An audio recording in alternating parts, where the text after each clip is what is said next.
Hello family, আজ আপনাদের সঙ্গে শেয়ার করছি গলদার চিংড়ির মালাইকারি বা প্রন। এখানে আমি দেখাচ্ছি আপনাদের। এই জিনিসটা আমার কাছে খুবই নতুনত্ব।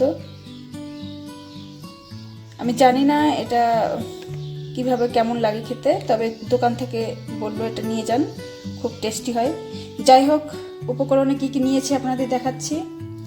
আদা, রসুন, শুকনো লঙ্কা, পেঁয়াজ, একটি গোটা নারকেল, অবশ্যই গলদার চিংড়ি।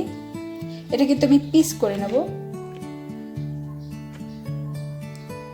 ধনে টেবিল চামচে 3 চামচ, জিরে টেবিল চামচে 3 চামচ,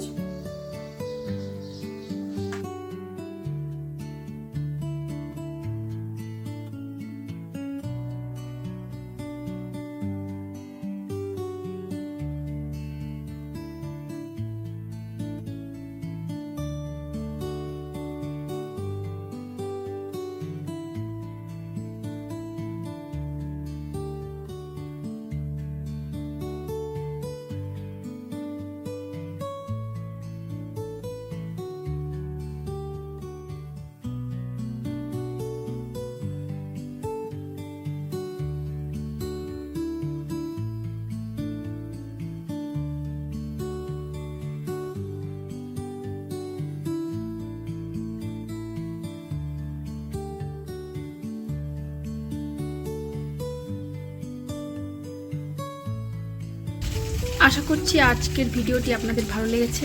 ভালো লাগলে অবশ্যই লাইক, শেয়ার, কমেন্ট এবং সাবস্ক্রাইব করতে ভুলবেন না। আপনারা এখানে নারকেলের দুধের জায়গায় ফ্রেশ ক্রিমটাও ব্যবহার করতে পারেন। সত্যি এটি একটি দুর্দান্ত স্বাদের একটি রেসিপি। প্লিজ আপনারা ঘরে একবার ট্রাই করুন এবং আমাকে জানান কেমন হয়েছে। আজকের মতো এখানেই। পরবর্তী দিনে আবার একটি হেলদি খাবার নিয়ে হাজির হব। নমস্কার।